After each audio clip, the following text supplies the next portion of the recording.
talked to the principal on the last day of school, so a couple weeks ago, and he kind of said that the PE teacher is probably going to be teaching a classroom, like a general ed classroom. So the fourth benchmark is working with others. And that's another one I'm curious. That if they touch the equipment and it's still wet and they put their fingers in their mouth, it's okay. I'm like, okay. Well, you tested it, right? No. And get everybody in the right spot, not just you. She has been teaching in the 100-degree heat and has students aged 2 through 12. I'm trying to think of how you can make it harder on her, and I haven't figured it out. Amanda put in there peer coaching. Like a graphing system in your gym. So on one wall, on your north wall, you have A, B, C, D, all the way through however many rows you need.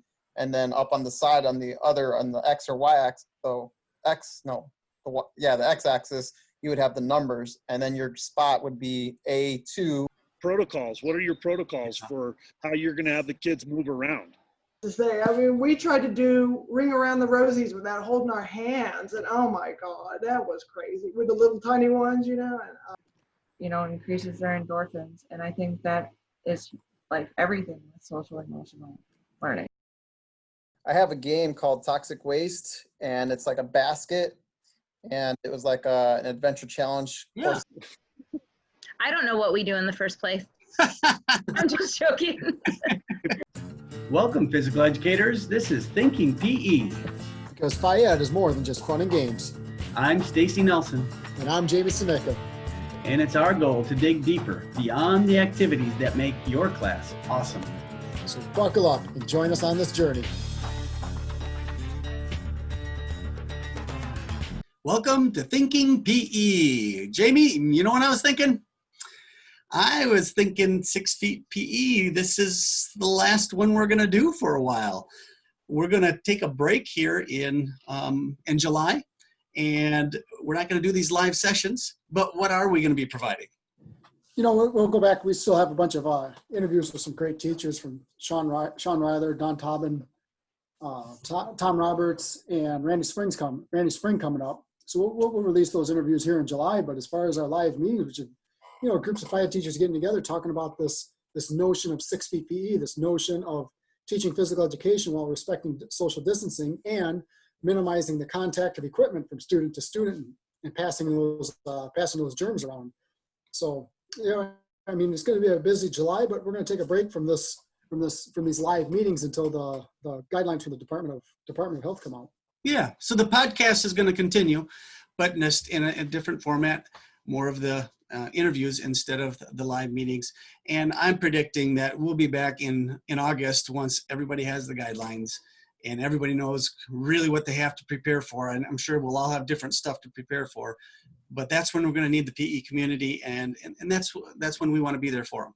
And so hopefully, if you're listening to this, you can check back on Facebook and on Twitter back in August. And I think we'll probably title it again, 6 feet PE will be the title of the discussions if you want to join us live on these discussions like the one we're going to be going into today. So with that, we're talking about this topic of 6 feet PE and trying to get all of these different standards down. How do we teach these standards while maintaining social distancing, cleaning equipment, that type of thing? And I just don't know, Jamie, how do we do it? It's a rhetorical question, Farley. What? That's a rhetorical question. That means you don't have to answer it. Because either I already know the answer or I don't care what your answer is. Thank you, Mr. Woodcock, but it's actually not a rhetorical question because we all don't know the answer and we actually really do care because we're going to be living this in August. So although we don't know all the answers, we've had the great opportunity to talk to a couple teachers that have tried to teach this hashtag 6 feet PE during their summer program. So let's go ahead and listen to what they've experienced. To start us off, Audrey's been teaching for some of those, if you just joined us, she has been teaching in the 100-degree heat and has students aged 2 through 12. I'm trying to think of how you can make it harder on her, and I haven't figured it out. But she was just sharing with us before we started a little bit about how the kids come, and you can show them 6 feet, and it's just hard. And I don't want to take any more of your thunder, Audrey. Would you mind just kind of sharing a little bit what you've experienced, what you tried, how it happened? We can all laugh at you and along with you and help you feel a little better on this. Share your experience. I'm actually still learning, and every day I try something different. I've taught with them, 6 feet apart with spots, and the little ones, they just are like those kittens. They just are all over each other, and you got to keep them apart, and you spend a lot of time doing that. And so, I don't know what to say. We tried to do Ring Around the Rosies without holding our hands, and oh my God, that was crazy with the little tiny ones, and it's like they say, you just got to try something, and if it doesn't work, you got to try something different. And I have not been successful yet through these 2 weeks. What other games have you tried with a little bit older kids, like kindergarten or even 3rd grade?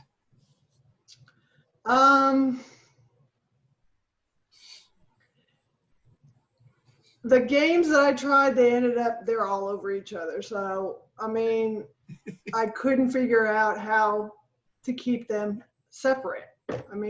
A lot of what we did was just on spot, 6 feet apart, with working with some kind of piece of equipment, balls, noodles, stuff like that. That was okay, but that was boring. And then when I tried to do a game and try and keep them apart, it didn't work. And so I'm just lost myself.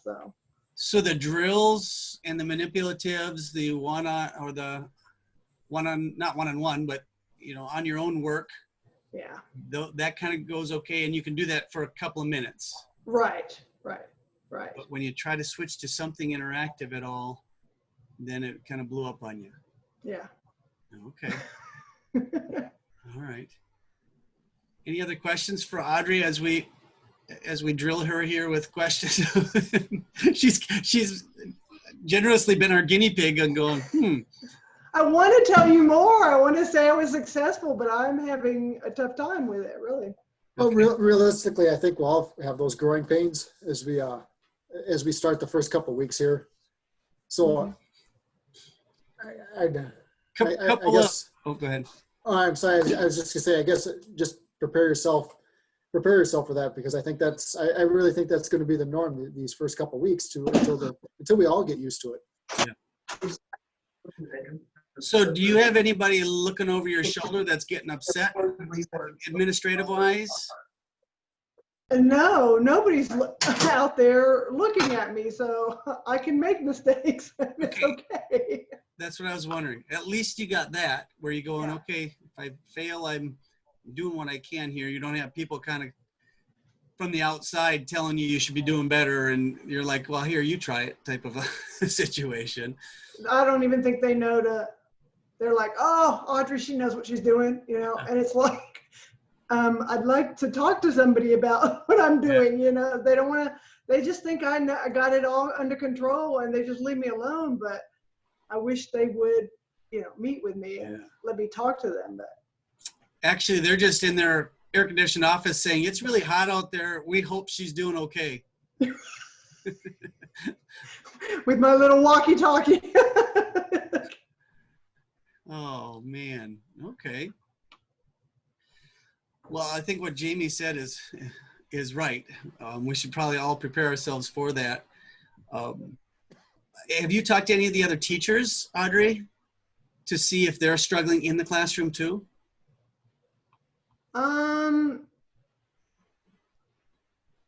Not really. I'm outside. They bring them out to me, and then they take them back. So I really haven't had a chance to. Okay. And my schedule is shorter than the teacher's schedule, so I'm in after they get there, and then I leave before they go. Okay. So I haven't had a chance to talk to them.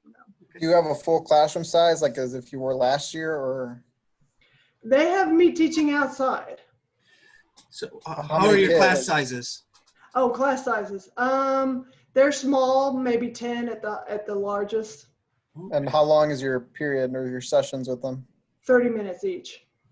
Okay. So they've switched to, like you said, Monday, Wednesday, and Friday, and a Tuesday, Thursday group. Hmm. Yeah. Okay. All right. Now, on the Monday, Wednesday, Friday groups, what happens with them on Tuesday and Thursday? Do they do e-learning? Well, it's not actually school. They're not required. It's just a program that the school has for the summer.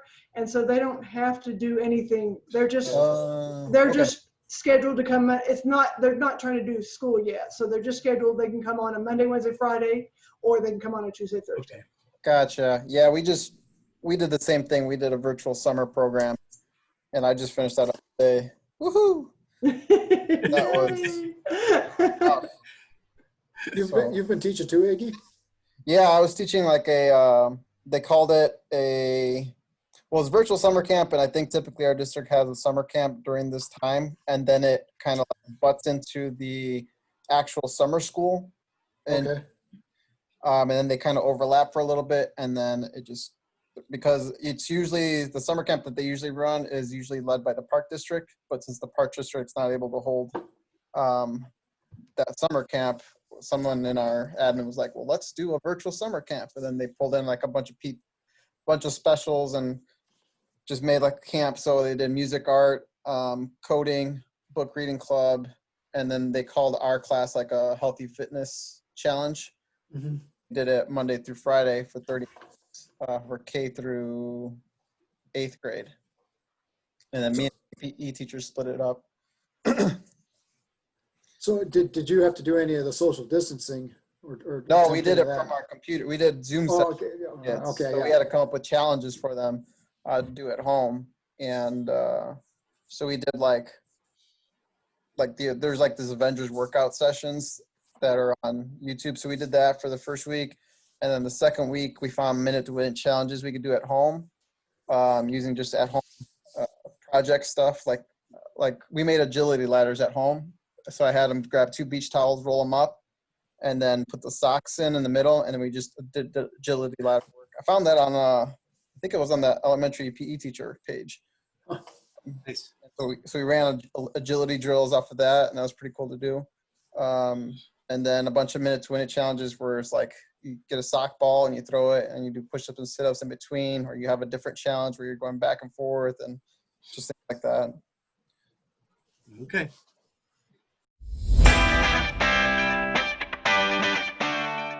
Well, Jamie, that was certainly interesting to hear Audrey, as she's really just being brutally honest. I love her authenticity and willingness to share that, hey, she didn't get the answer. She's still trying different things, and it was not easy, especially, it sounded like to me, especially when you really tried to make something fun by getting interaction. You know, and that's what I really respected about the group as a whole is we shared our vulnerabilities, and that was really cool for Audrey to put herself out there and say, hey, I tried this and it didn't work as she'd hoped, and we're all going to experience those same growing pains. So we kind of learned from each other, and it was really humbling, and a shout out to Audrey for being brave and being bold. Yeah. To share that experience. Yeah. And it's kind of cool to think about. It really helped me, and I think you and I kind of talked about this a little bit more off air. We talked about how it's going to be really important to pick your units carefully that you do at the beginning when everything's new. And so you can pick units where the kids are in spots and they're not going to be moving a lot, and do those types of units that lend themselves to those types of things real well. And then if you did that all year long, the kids would get super bored by the end, just staying in one spot and hitting a paddle, bouncing a ball to themselves.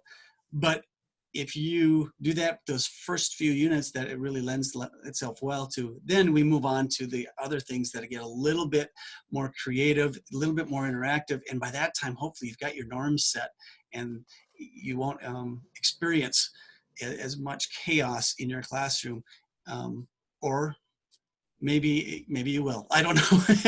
But that at least sounds like we have a plan. You know, and I think it's important to remember too that we won't be going about this alone. As a school, you'll be going through these growing pains together, whether it's moving through the hall or lining up or just being in the classroom. So it's going to be taught and retaught. And I think you're absolutely right. It's to, you know, choose those first units, those first activities, specifically with the intentions of teaching that social distancing and teaching individual spaces and respecting individual spaces. And then moving on from there. So, you know, when I say take baby steps. Yeah. So a couple of those, judging from the last few conversations we've had with 6 Feet PE, some of those I was thinking were like the locomotor. Mm-hmm. Those are great ones to really help establish that 6 feet distance. But some people might say, you know what, back off of that and maybe do things with a screen first. Some type of activity that some of the teach dance maybe first instead of fitness and dance activity instead of locomotor, and because they're more it's easy to define an area and there's less interaction, whereas when you're doing locomotor they're moving outside those spaces that might actually be harder. So that's what we were talking about. With think through it, pick them wisely, and then move on from there when you have your norms established. Can you talk about a little bit, or go ahead. Go ahead. I'll jump us into that, but take us back to our social distancing day, or distance learning days, all the skills that we learned with technology, and now I have an opportunity to incorporate some of that. But standard, you know, as we get back to our standard talk, standard 4 really emphasizes that teaching social boundaries. It's a physically literate individual exhibits responsible personal and social behavior that respects self and others. So this standard we talk about stacking standards. This standard is going to lead itself in a new meaning that when the writers of the standards wrote this standard, I don't think they had this in their intention, but wow, does it fit? It's right on. It's dead on. Like you said, you won't be able to teach a class without teaching this standard come the fall, for sure. So as we look at this, as we look at standard 4, let's listen to some specific ways that we can really emphasize being responsible with our social behaviors. All right. So just some ideas coming from the chat here of how we're going to start this. Justin, you've got in there a rope with hand spots 6 feet apart. Yeah, it's where you can either put a knot so there's an actual spot for them to hold on to, and then you have them move around and they have to keep the rope tight all the time. So that would help them learn what exactly the 6 feet is. But they're having to do it with like 3 people or 4 people where they all have that rope and they all have to move around and stay away from each other. That may be a starting point for some of them. Yeah, that could be the game. It's an easy, I can see. Mm-hmm. Yeah. And the game could be as simple as that for a lot of the, grades. Yeah. I mean, here, when I blow the whistle or when you hear the music, you have to move, but you have to stay that distance apart and see how fast you can move. And yeah, it could be as simple as that. Yeah, and it could be you can go over and under the rope or whatever, but you have to hold on to that one spot all the time. Okay. When I see my first couple of weeks, Amanda in the chat here, have you tried dance? And I see a lot of the fitness or the minute to win it, or I should say the would you rather type stuff, or stuff that inherently you can spread the kids out and they have to stay in one spot, like a dance or like a baby shark or something like that for the first couple of weeks, just to establish that spatial awareness. Yeah. I'm thinking about, because I did this last year at the beginning of the year, but then it kind of faded away. I found, I don't know where I found this, but it was a good idea, like a graphing system in your gym. So on one wall, on your north wall, you have A, B, C, D, all the way through however many rows you need. And then up on the side, on the X or Y axis, the X axis, you would have the numbers. And then your spot would be A2, like in badminton. And everybody would be separated and spaced out like that. And that way you have your 6-foot rule. And I initially put poly spots on the ground so the kids understood where their spots were in the gym. Like your spot is A7, go find the letter F, whatever that's on the ground. Yeah. Because poly spots have letters on them. And then the kids would find their spots like that. And then, or I think the activity I did was like it was like not a hangman, but like you have to find out what the secret message is, and here are the plot points I have.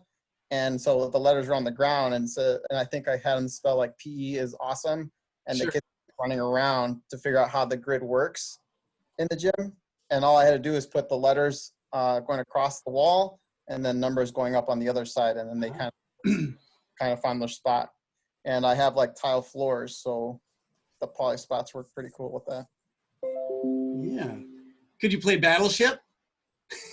I didn't think about it. That's a cool way to incorporate math. You know, it doesn't matter what next year looks like, but just another one of those ideas that I can take and implement it. Yeah, but it kind of died down because I was just like, I'm tired of some of the kids didn't get it, and they did, and I would have to go over it again and again. Well, my spot's here, and it worked, but like I feel like with the social distancing, maybe like putting X's on the ground, saying this is like where we're starting for right now, and this is your distances or whatever that you need to have. That's where I see myself going, is just starting in one spot and really designing activities and stuff to stay on those one spots before we incorporate some of the movement type, you know. I was thinking about the agility squares, or like not the agility dots, like having set up like each area have their own like 5 dots, and you just do the agility dots. I thought that would be a good idea to start with, because that's something. Do you guys have that's tile or wood floors? I have tile, so I use like the floor tape, and I'll make little marks. I take a magic or a permanent marker and literally write on my tiles. Yeah, you can do that too.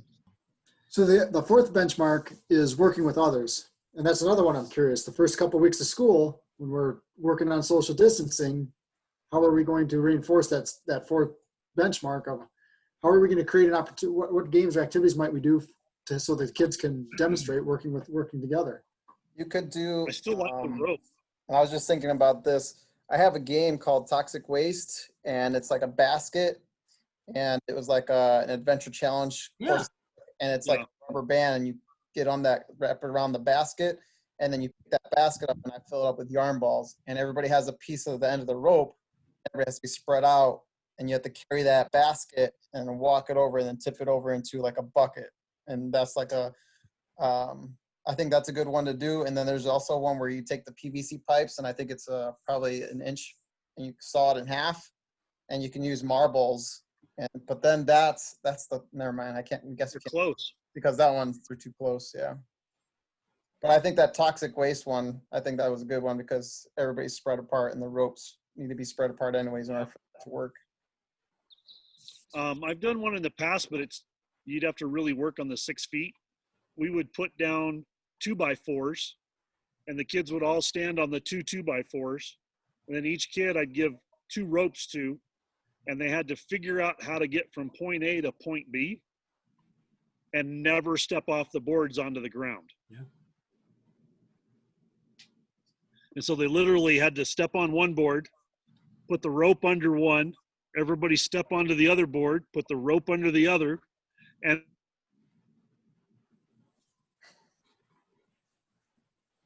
I should screenshot that. across the room. That one's fun. Yeah. I used to do that one a lot for my kids that needed to work together better and communicate. Yeah. Hey, Audrey, just out of curiosity, how did the washing of equipment go for you? They provide me with this disinfectant spray, and I just gotta spray everything. But I mean, they're giving me like 20 minutes in between classes, so I just spray all the equipment down. So. Because I was just thinking about some of the things that Justin and Iggy been kind of suggesting here, like the ropes or even the ropes on your one where you're trying to tip the yarn ball out. At some point you got to wash that, I suppose, in between, but that's the key. They're just giving you time. Or are you having students wash anything themselves?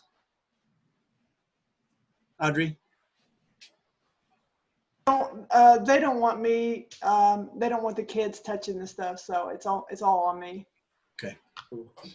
Wonder if that'll be the same for a lot of us. Mm. Okay.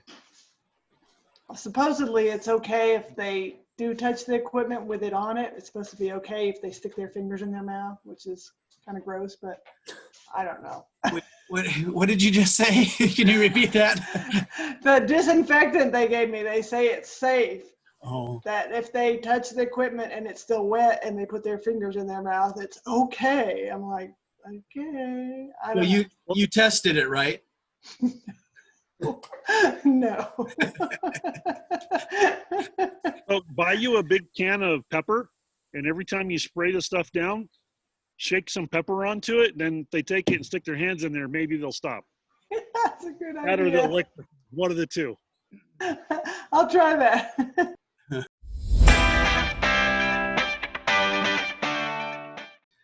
Well, Jamie, we talked about standard number 4 being maybe what we call an easily stacked standard.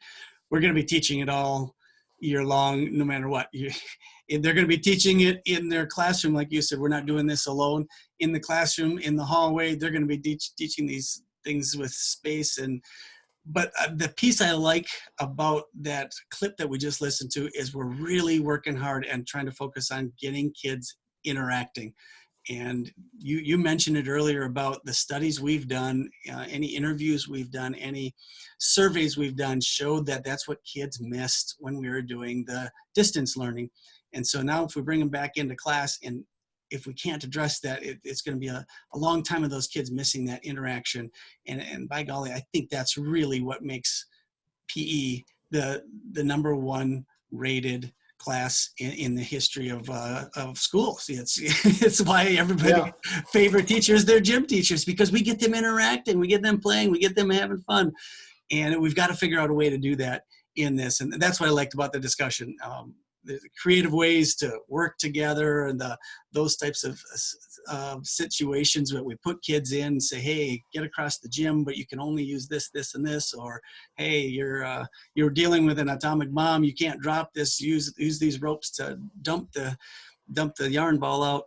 Those are just fun settings for kids that it's not only storytelling, but it's togetherness, it's working. And I just love the idea that we're working hard to get that accomplished. Yeah, absolutely. I mean, we said we're going to have to start off small, start off baby steps, start off establishing boundaries and those sort of things. But we don't know what that time frame is or how long that's going to take. But as soon as possible, we need to get those kids interacting. And what I say, just what you said, is we were listening to the group start brainstorming ideas of activities we already do that would complement that 4th benchmark there of working together. Whether it's the nuclear reactor, the minefield, those activities that inherently the students are spread apart anyway. Yeah. And it lends itself to emphasizing, give them that opportunity to work together. Yeah, a very good point. So as we move forward here, the 5th standard, which was the physically literate individual, recognizes the value of physical activity for health, enjoyment, challenge, self-expression, and social interaction. And again, there it is again. It pops up, that social interaction. So we're talking about valuing PE, but then we really focus our attention on that social interaction based on all the research that we've done. We found that to be the biggest gap in our social in our distance learning experience. Right. Yep. So this next clip, you're going to hear the group go in and start to brainstorm some ideas on how to include standard number 5. I just remember some of the conversations we had in the last 3 weeks here. I think it was Mark Ricketts talked about mirroring, where one student's doing one thing and another student copies what they're doing. I thought that was a great example. But are there any other ideas out there to really emphasize social interaction? I still like the walk them through a maze. So one group either has to close their eyes or wear a blindfold, and one person has to walk them through it by telling them what to do. Okay. I like that, and especially you can really work on that communication skill if they're 6 feet apart. You can't physically guide them, or you have to use your communication skills. Yep. Like we've done it where you have to go through a maze, and we've done it where we put a maze out. And so we put like bowling pins and balls and stuff all over the gym floor. And you've got to get them from one end of the gym to the other end of the gym without touching anything on the floor. Yeah. put hula hoops on the floor, and they challenges, they have to have them step in a hula hoop Right. or over rope or something like that. Another variation to that is, you have the 6 different colored poly spots, put 36, or however many poly spots, make a square, and then it's like find the treasure. So they step on one poly spot, and the person with the map can either say yes or no. So they step Right. on the first poly spot, yes. They step on the next poly spot, no. They go to the end of the line, the next person goes. So you got to watch the people in front of you, and the goal is to try to make it through the map. Minefield. Kind of like Yeah. memory. Yeah. Yeah. So great ways for that social interaction. And, in those cases, they're not really touching any equipment. Yeah. Yeah. You could also randomly pick colors so that they have to walk them from one color to the next color. And if they get the right color that randomly comes up on your PowerPoint, Yeah. they get to stay. Otherwise, they have to go back. So they're trying to guess what the next color is going to be Yeah. to get across. Like Iggy's idea where you have the grid set up, they could start in, you give them a place to start and a place to finish. You start in A1 and you have to get to D4. And while you do Yeah. that, as you move through there, you can't, you have to stay 6 feet from everybody else that's going. Yeah. How do you get to your correct spot without crossing and get everybody in the right spot, not just Mhm. you? Yeah. Kind of like when you're moving the maze pieces around. Yeah. Yeah. Because you may be in the right spot, but now you're going to have to move so that somebody can get to their right spot. So you have to get back. Amanda put in there peer coaching. Yeah. If you're working on a skill like basketball and that's that, because I think that social interaction is going to be I mean, that was so tough for distance learning. That's something we simply couldn't replicate. Yeah. Amanda, that's a great idea. I love that. Giving direction. You put your rubric up and have the coach, according to the rubric, share where your partner is, and then switch it around. I think that's fabulous. So I've had this idea. Tell me if this is even possible. How many Zooms or Google Classrooms could you have open at one time on your computer? So like you could create groups for kids if you have to do the Zoom meeting. I think I froze. No, I think you're No, we got you. good. Okay. So Keep you going with could that. create groups of 2, maybe 4 kids, and they're actually doing an activity together where they're having to coach each other or whatever, watching them do an activity. But you could have 3 or 4 of those that you're overseeing at one time, so that it's not 10 kids all in one group. It's 2, maybe 3 kids. You could probably set it up like having a Google Doc that the teacher I share to those groups. And Right. those only. Whoops. And that way you can monitor and see what they're saying to each other based on the feedback or whatever that they saw. You could always set it up where you're always recording what they're doing, so that you may not be actually being able to watch each class all the time, just like you would in class, right? Right. You can't watch every kid, Right. but you could go back and review what they did. I think in Zoom they have what they call rooms. You can set up, I don't know how many, but I think you can set up several rooms, and where you're just taking however many you have in a class and doing exactly what you're saying there. Yeah. And then the teacher can bounce, like you said, In and out. between rooms, between groups. Yeah. That might be an idea for some of this if we have to do some distance learning. And Yeah. then you could still have them interact with each other and see what they're doing. Yeah. If we have to do some distancing like every other day type, that might be really cool. Have them working Yeah. together, so to speak, on a project or Yeah. an event or activity. Yeah. Justin, I was thinking about what you were talking about earlier, actually 2 ideas you brought up. One with the rope. If you had like a rope with 3 people, that's 18 feet long, and have a 4th person, have groups of 4, and have that 4th person do the directing through the maze. So the other 3 all have to keep that rope tight, probably an outdoor activity at that point. But kind of that idea too of, using both those. If they get used to using the rope, then take that next step where they're all three are blindfolded and one person's guiding them. Combine those two ideas. Yeah. That's fascinating.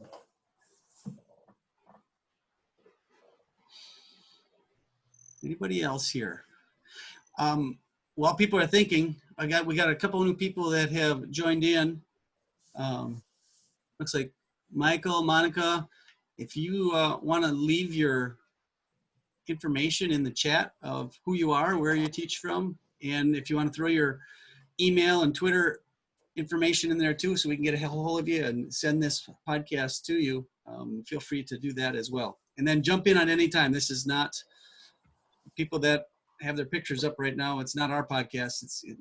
It's everybody's deal. So feel free to jump in if you got something to say. And with the grids or without, you could always put like in your gym north, south, east, west, and have the kids learn to turn north, south, east, west. You're facing south. Now everybody turn right. Yeah. So they start working on the right and left hands, or put your right foot behind you while you're facing south. Yeah. Because then because that's one of the biggest things, right? Some of those kids coming in don't know their left and rights. They don't know any directions. Yeah. Of course, us teachers would have to learn that too then.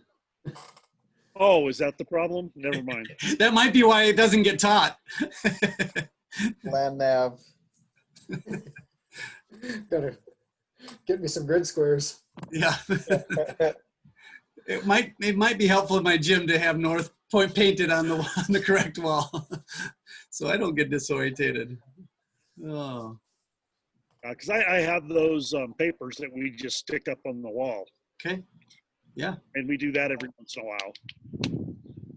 So what I'm seeing the first couple weeks of school in my gym anyway is very, very rigid, very structured, individual spots. And that's totally opposite of what I would normally do. So I'm just trying to wrap my head around it. Is that the way to go, or is there a different approach to take? I think it's going to have to be protocols. It's going to have to be what? Protocols. What are your protocols for how you're going to have the kids move around? And so that you're going to have to spend time teaching them, just like you kind of would in most places. What are the protocols for operation of your gym? Mm-hmm. Yeah. Like I used to do this one.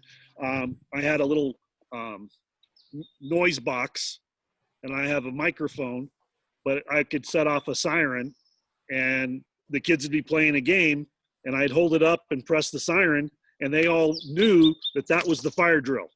And they'd run over and line up just like they would for a fire drill to leave. And as soon as they can get there, get lined up, be quiet, and be ready to go, I'd let them go back and play. But it was learning that procedure, that protocol of when you hear the siren, this is what you have to just go do. Drop what you're doing and get to the right place. And so I think the first couple of weeks are going to have to be learning these new protocols of staying 6 feet away from each other. Yeah. So real quick though, Amanda brings a question if anybody knows exactly what their fall is going to look like. And I think I don't want to say universally, but there's 3 possible scenarios out there. Back to school as usual, some sort of hybrid, kind of like what Audrey was doing there, or was it Iggy, that have some days on, some days off, and then FIAD with respecting social distancing and distance learning. So we are being told in Minnesota that, I'm sorry, we are being told in Minnesota that at the end of July, our Department of Ed will come out with some more firm guidelines. And I heard that they are doing like all hands on deck. So the specialists are going to be taking, some of like they're just every instructor that they can find is going to thin out the classrooms in order to get that 6 feet apart in the classrooms. So, but I don't know that. I talked to the principal on the last day of school, so a couple weeks ago, and he kind of said that the PE teacher is probably going to be teaching a classroom, like a general ed classroom. So I'm hoping that's not what my district does, but I don't know. That's probably gonna be like a health-based classroom. I've been trying to pitch to him that I would love to teach, you know, obviously I want to teach PE in the gym, but I've been, you know, making sure he knows that I am highly interested in pushing into the classrooms and teaching health and social emotional. So I don't know. I mean, obviously I want the kids to move and I want to be in the gym, but it sounds like they're supposed to be staying in their classrooms throughout the day and not walking around. What state are you in? Washington State, not DC, Yeah. not the other Washington. Every time I say Washington, they're like, oh, state or DC? First, Monica, I would say that is the exact approach to take. And I've said in the beginning, you know, when this idea comes out, if our first reaction is it can't be done, we're going to talk ourselves out of a job. Yeah. So to take that growth mindset approach, I think that is awesome. Thank you. Well, and I mean, obviously I'm super scared to take on a new position anyway. So part of me is like, oh, I know how to teach in a classroom. I mean, I want to teach PE normal, like but now like having to learn how to teach PE 6 feet apart, no equipment, that's just got me spinning my wheels. So. Well, that's a lot to bite off for sure. I'm in constant contact with either my principal and or my assistant superintendent talking about what we can do through PE. And I don't think we're going to have any issues with our PE teachers being pulled at this point. Good. That's good. I told him that I belong to this group and that I've been doing research, and you know, I've been making sure to sell it to him that it can be done. So that's good to hear, Justin. Yeah. That's a good thing. You gotta talk them through what you can do if they don't, because some administrators don't know what we do in the first place. Yeah. I don't know what we do in the first place. I'm just joking. We play dodgeball. Dodge tire.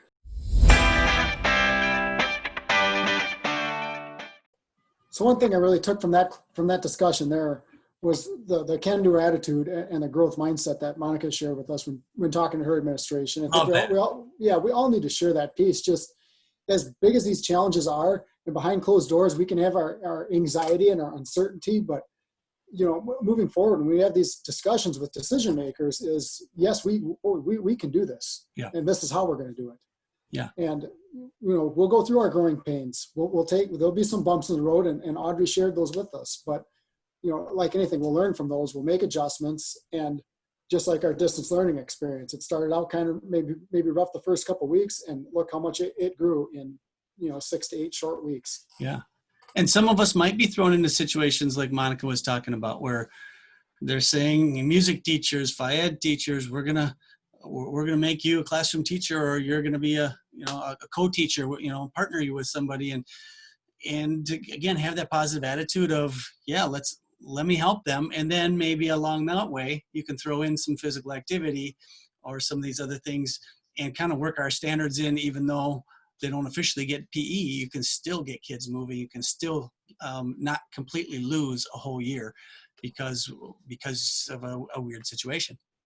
You know, and some of those things that came up, we talked about before, the what I consider one of the most important benchmarks there, that social interaction of Standard 5. And we just some of the things that can be adapted or adjusted. It really doesn't matter the space. Is things like mirroring.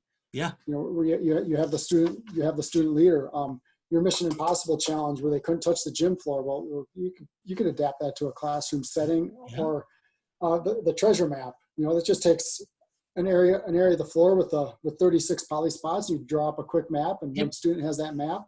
So those are all things that can be utilized. And another big piece that isn't necessarily written specifically in our standards, but I think it encompasses them all, is that social emotional learning. And that is going to be a huge part moving forward that we should be able to incorporate. Yeah, and you did a nice job during the discussion of transitioning us into that discussion now. And that's the piece we're going to talk about right now when you took and kind of moved us into a discussion on social and emotional learning. So Monica, you're actually one step ahead of us, which is awesome. But we were going No. to touch on that social emotional part. You Oh, okay. kind of hit on that, and that's the last thing, you know, before we close tonight. We just wanted to throw that out there. The social, and again, I think this is going to be huge, as kids were missing school. I mean, that's the one thing that we couldn't replicate was the relationships and being able to, you know, to be that stability in some of their lives. So I'm just curious out there, what's everybody going to do to help with that social emotional piece? Teachers pay teachers.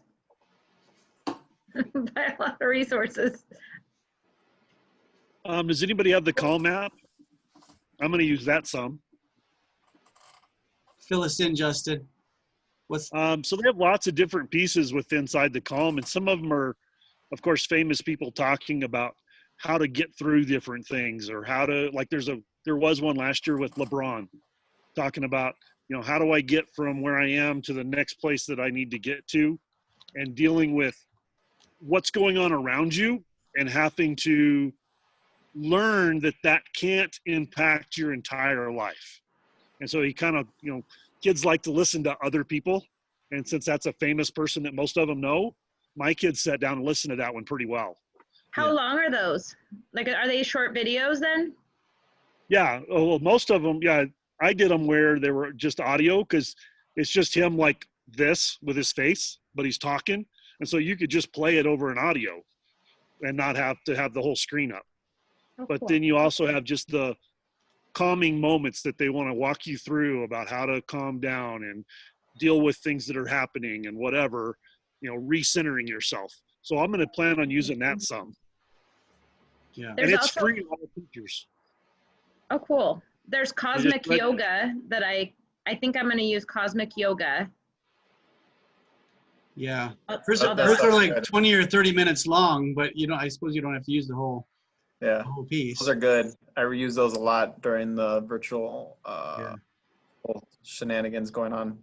My Yeah. sister just sent me a YouTube video yesterday. There's a PE teacher on YouTube, and I don't know his name right now, but he was doing, and I know this is different than SEL. I'm so sorry I got on late, but he was doing like traveling around the country and showing like different workouts you can do like on a poly spot, and then he would like take you to like Australia, and you would do like kangaroo hops. And I thought, oh, that's really cool, where you are like, they're not having to move, not having to share equipment. Yeah. And still keep it interesting. Yeah, Yes. using their imagination. Yeah. Yeah. That's kind of like that Cosmic Yoga, what she does, you know, she's telling a story each time, and a pirate story or a Harry Potter story or whatever it is. Yeah. Or Star Wars. Or Star Wars. That's I right. did it for May the 4th be with you. So I had like a whole Star Wars theme week, and there were Boy. three Star Wars Cosmic Yoga sessions. So I was like, yes. That's awesome. Yeah. I think a lot of growth mindset would fit into SEL, you know, teaching, you know, goal setting and just having a growth mindset. And there are so many picture books. I know that it's the last thing they want to do in PE, but But if you could put that up on the screen, and this kind of goes along with what we've talked about the past couple of weeks with Mark Ricketts. You know, you put the story or pictures up on the screen, and you tell the story, and now they act it out in their, Oh, yeah. in their space, like you said. Either you're going to Australia, and now they're acting out the different animals there, or whatever. But yeah, you're not just having them sit down and read. They're being active, but you're doing it through storytelling of lots of different varieties. I think that can really help boost the engagement.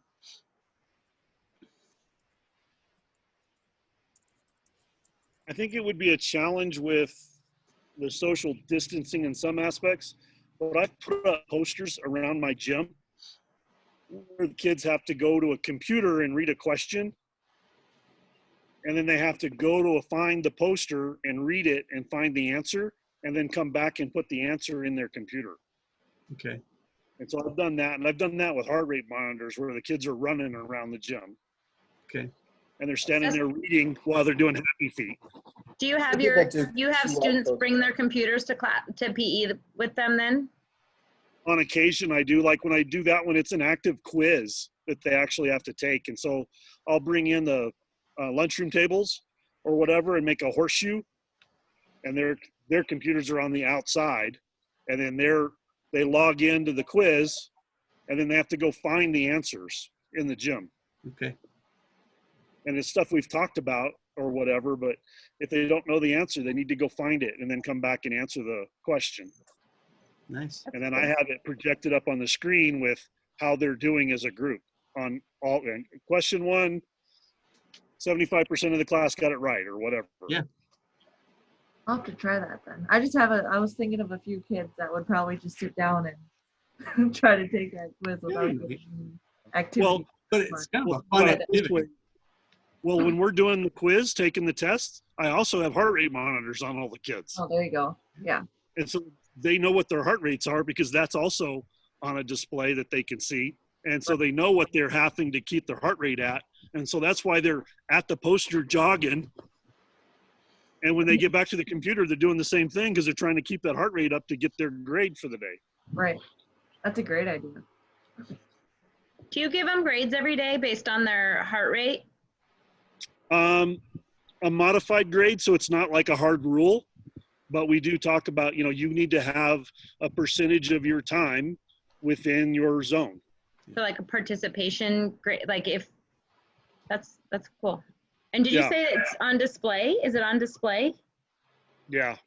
And so everyone can see it? Yes. Oh, wow. And so, and you can change it however you want. And this has been my argument, and most of my parents have gone away from it, and I haven't had an issue with my principal. I mean, we could use a number system. We could use their ID numbers. We could use whatever. I said, but they all know what those things are really fast because Yeah. they all talk about it. And so I've actually had a principal come in and watch, and multiple principals actually, and they all now have all gone, yeah, just use their names. Because we're not displaying it outside of the classroom. We're not, it's just the kids that are in there. And we also push really hard that your job, which kind of goes back to some of the things we're talking about, is to help everybody else in this room. So if you find somebody that's struggling, your job is to go help them, encourage them, talk to them, whatever. That's one of the things we constantly push. Yeah. I'd like to swing back to that social emotional learning if we could just for a minute. Because I just got this bee in my bonnet about it for whatever reason. I feel like You've got this what? bee in my bonnet. Isn't it a term? No. Yes. Did I heard make it. I had, An old one, but I've heard it. All right, I'm Because gonna edit that out. Good thing no, I do the editing no. on these. I made, what was it, 2 weeks ago on a podcast, I made up a word. You did. What word did I make up? I don't remember. All right, anyways, okay, I apologize. I couldn't let that go. What is the phrase I'm looking for? Help me out, Lauren. I don't know. A bee in your bonnet. Bird under your saddle. No, it is. That's the term. I know it is. It's an old Swedish deal. Pee under your bed. Okay. So I got this thing that keeps coming up in my heart of hearts about PE. And I just, when the East Coast, was it Maryland that shut down PE, or what state was it out there? Massachusetts. Boston area. Massachusetts. I just feel like, some of this distancing stuff with COVID and what's been going on, we've been kind of put in what we've been calling, Jamie and I've been calling kind of the glass house. We used to teach PE and nobody comes into the gym. Nobody cares. If their kids come out of there happy, every parent is just glad. Great. I don't know about you, conference night, I don't get any visitors unless I go and seek them out. They're happy, pleased as punch. But now we put our PE in homes, and some parents still just equivalent PE with exercise. If their kid's riding bike, that should count as my PE for the day. Just like, I guess adding adding your number of peanuts on your plate. It counts for math, I guess. But the idea that keeps coming up for me with this SEL is this is coming up at all angles of education. I'm hearing this SEL, SEL. And I don't fully understand it, but from what I'm grasping, it feels like PE is perfectly situated to be leaders in that area. And I was just wondering if we could talk a little bit about, so if I could pick your brains a little bit about what do you see in that? What is SEL? I mean, we've kind of touched on it and hit a few things, calming kids down, that type of thing. Can you expand on what you know and throw out some ideas of how we could be the centerpiece so they can't get rid of PE? Because, well, we can't get rid of PE because that's the foundation of this SEL program. Do you understand where I'm coming from on that? Any thoughts? No other bees in the bonnet, huh? I hate keep talking, so somebody else has to eventually. So one of the things that we work on is communication with each other, because that's one of the biggest problems. They don't have any social skills, Right? And inappropriateness and all of those kind of things. So like we do a lot of activities where we'll partner kids, and I end up usually partnering them because of athletic ability, but it still goes right back to them having to work with each other. So like you have a kid that doesn't want to participate in an activity, you partner them with a kid that wants to participate all the time. But the rule is you can't do anything until your partner does something. And so if you're the kid that doesn't want to, you need encouragement to get involved. If you're the kid that wants to do something, you need to learn how to talk to this kid to get him to go do something.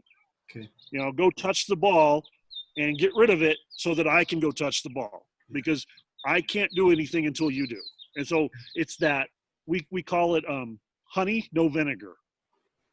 And it's, you've got to encourage the kid or whatever the case may be to get them to do what you need them to help you with. And you're not going to get them to go very far if you're yelling at them. But if you're constantly feeding them positive input, you're going to be able to get to what you need. Okay. And so that's one of the ways we do it. Okay. Does that help anybody else talk? I was just gonna say they learn how to problem solve with us. I mean, there's been so many times in my class, in my gym, that kids get in a little tiff or whatever, and they can strategize and figure out how they're gonna work it out without even me having to walk over there. Sometimes, yes, I have to walk over and, you know, de-escalate the situation, but there's so many times every single hour that something like that happens, and they learn how to communicate and use those social skills that they don't have the opportunity to use in a math class or a social studies class or English or whatever. So I think it's huge. I think it's really big. Yeah, we put them in tough situations. We put them in competitive situations where they're heated and they're all in. And then we have to teach them to control that, you know, that all that extra energy we put in. And like you said, there's just nowhere else where it's set up to do that like we can do it. And that's why I'm just trying to think of how can we just really be doing it well, so well that it becomes ingrained as part of this whole school network, not just seen as a PE thing, but seen as an essential element of education in general. Even in the chat, would you mind putting in, and then I'll let you go, Lauren, just throw in different aspects. What is SEL to you? What aspects, you know, we talked about communication, Justin said, and Lauren, what you were just saying. Just throw some keywords in there so I get a picture of what other people are seeing as SEL. Sorry, Lauren, I cut you off. Go ahead. Oh, I was just gonna say that I think just in general, we all know how much physical activity can increase academics. That I think that's a huge part. It increases, obviously, de-stresses kids, you know, increases their endorphins. And I think that is like everything with social emotional learning. If they don't have that, then they can't even try to think about learning a new concept in math or just something like that. Isn't it Bloom's taxonomy? The chart, the hierarchy of needs or whatever? Yes, I think so. Yeah, one of those two. They need the basic like basic needs before they can do anything else. And I think they can learn that from us. Excellent. Jamie just threw up. He just threw up. He just threw a link on. Yeah. Yeah, it was a rough night last night. Yeah, sorry about that. So I just found that on the Shape America, just in that it gave some key words to summarize it. And they talked about building classroom community, communication, cooperation, problem solving, and trust. Boy, does that sound like PE? Yeah. And an interesting one, we interviewed Randy Spring here a couple days ago. And one that he brought forward was something we already do, but he put it a social emotional learning twist to it. And it was choosing partners, where he allows kids to choose partners. And I do that in my class, just to allow them that opportunity to choose somebody that they want to be with, versus me always choosing the partner for them. But the twist he put on it was where it would force, inevitably you have the kids that don't have a partner. Well, they put their hands up and they stand there with their hand up. And where the social emotional learning came in was other kids have to recognize that student doesn't have a partner. And it's something he spends time teaching, but other students have to recognize that student doesn't have a partner, and they have to, you have to go over and start inviting those people. So it just became that piece of how good it felt to run over, and how good it felt to be able to run over and help somebody else that doesn't have a partner. And I just thought that was an interesting way to apply social emotional learning to something we already do. Or I should say, put the emphasis on social emotional learning. I guess you can point out, like, well, how do you think, like, use that as a talking point. How do you think this person feels right now when they're the last person right now? That's something that you would like to feel. And if that's not something you would like to feel, then that should cue you to be like, hey, I'll be your partner, regardless of, you get along with that person or not, or if you don't like how they act when they participate. I feel like that's just kind of acknowledging and understanding and viewing another person's perspective and kind of building empathy. I did the mile last year, and I partnered up kids after we'd ran the mile once before, and the kids that had made the standard, I partnered with kids that hadn't.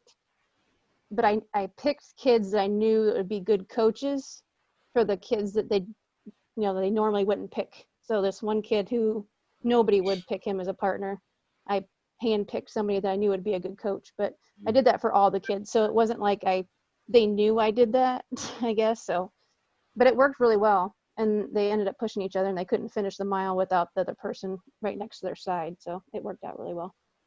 So do they just do the mile? It's not like a timed trying to make standard? Yeah, they were trying to make standard, but I had the kids that already made the standard try to help the kids that hadn't made it yet, and they all pretty much improved their time. So it worked really well. So does that slow down? I'm just trying to think. Does that No. slow down? Does that affect? The kids that already got the time, I left them keep their time. Got it. It was the kids that hadn't made it yet that I was trying to see. get them to make it. Nice. Yeah, that's awesome. I think the mile can be a pretty good tool for social emotional too, because personally, it's always been a struggle with, you have those handful of kids that just struggle with the mile, or just not motivated by it. It's just not their thing. And the last thing I want to do is provide a bad experience. So just trying to find creative ways to get them to participate. But when you have a whole class like a man, with a partner or somebody, or a whole class encouraging somebody, I think that's a pretty powerful tool for social emotional learning. Yeah.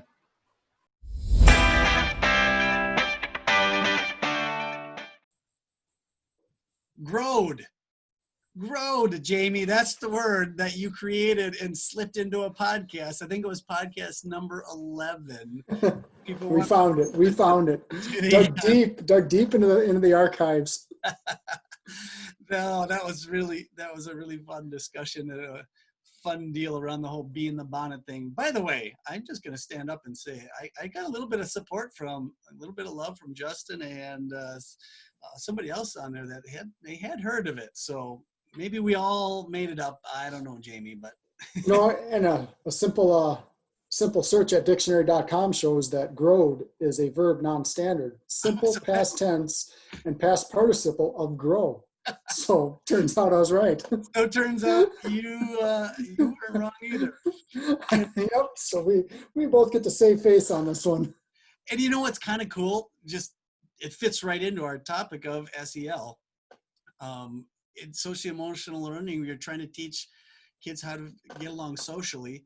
And both of us in those situations, when you kind of make a mistake, or apparently we didn't, but we thought maybe made a mistake, it was easy just to let it roll off your back, or we laughed at ourselves. I think that's a whole nother skill to teach kids, those types of things of just, hey, I could have got offended at you for saying, wait a second, there's just no such thing as this. But instead, we just kind of both laugh it off, and then socially, it just keeps right on going and ends up being a whole fun, little segment instead of a real negative type of thing. And in classrooms, maybe there's ways we can teach that too. And FIAD's set up perfect for that. I couldn't agree more. You won't actually find social emotional learning in our standards. You will not find the term social emotional learning in our standards. However, especially in standards 4 and 5, it encompasses everything about standards 4 and 5. So although it's not directly written in the standard, yeah, it is, and it is that piece. If you want a good definition of SEL, it feels like read standard 4 and 5. Yeah, This piece it's responsible. Let me ask you. Let me read these first. These are the key words from standards 4 and 5. Responsible social behavior, teaching respect for others and yourself, personal responsibility, working with others, rules and etiquette, social interaction. I mean, that just feels like a good definition. Now, I think did you write the actual categories down for SEL? Do you have? Yeah, the 5 categories of SEL. You have number 1, self-awareness. Number 2, self-management. Number 3 is social awareness. Number 4, relationship skills. And number 5 is responsible decision-making. It sounds like we kind of just said the same thing. Yeah, they blend right together. Yeah. I think a big part, even when we made our mistakes, and it's the same thing in class, building the social emotional learning is just creating an environment where it's okay to make mistakes. Yeah. You build that trust. You build that relationship where it's okay to make mistakes, and you help each other grow, or should I say grow. Yeah. And I've heard that from several seasoned teachers that really promote you let the kids see you make mistakes. When you're demonstrating, you demonstrate jump rope and you mess up and you just start over and keep on going, or they watch, they really pick up on those types of things. And I think that fits exactly in what you were just saying with creating this environment where it's okay to fail. Even if you don't have that on a poster in your room, if you can create that atmosphere by just demonstrating it yourself. Absolutely. And it is a skill that has to be taught. Yep. Just like anything in class, it's a skill. I mean, lining up is a skill that has to be taught. First day of kindergarten, you have to teach those kindergarten kiddos you say line up, most of them don't even know what a line is. That's right. So you have to actually teach them how to line up, and teaching that it's okay to make mistakes. It's creating those activities and opportunities to build on that skill. Yeah. And then to make mistakes yourself, laugh at yourself. You're kind of the leader in that, in teaching. Here's how you handle it when you make a mistake. Laugh at yourself. That type of. Yeah. So go ahead. To sum it up, we're going to be talking about this in future podcasts. So stay tuned for that, because it is the future of physical education. It is what's going to keep us relevant. It's something we're already doing. Absolutely. Absolutely. Well, Jamie, kind of reflecting back over the past 5 weeks, I just really want to give a shout out to the people anybody that's shown up for any of these discussions on the hashtag 6 Feet PE discussions. And it's just been fun to get to know these people from around the world, literally from all places around the world. It's just been fun to grow as a group. And it feels like, if you probably listened to the last podcast compared to the first one, I think you'll feel that it's more of a group and it's growing. And I just want to encourage any other PE teachers that are listening. We're going to take a break here in July, but I'm pretty sure we're going to come back in August, and we're going to do something similar to this, where we can gather PE brains from around the country, from around the world. I just want to give a huge thank you, though, to the people, because it takes their time and they're willing to put their thoughts out there and then have it broadcast on these podcasts that they don't know where it's going, and we've got, you know, well over 1,000 listens now, and so it's going out and it's really making an impact. So shout out to those people who have shown up and put themselves out there for sure. Yeah, and just to clarify, we're going to take a break from the discussions, the meeting discussions, but we won't be taking a break from podcasts. You know, we still have some interviews that we'll be releasing in July. You know, just in the hashtag 6feetPE, we have almost 800 downloads. So Yeah. that's been a great community that's been built, and it's something once we get these the Center for Disease Control guidelines, you know, we'll continue that up in August. But look forward to we got some great interviews coming up. Good point. Good point. Well, again, I look back over these 5 weeks and we've generated a ton of good ideas. We've created a whole bunch of creative energy around this whole concept of hashtag 6feetPE. And that was Thinking PE.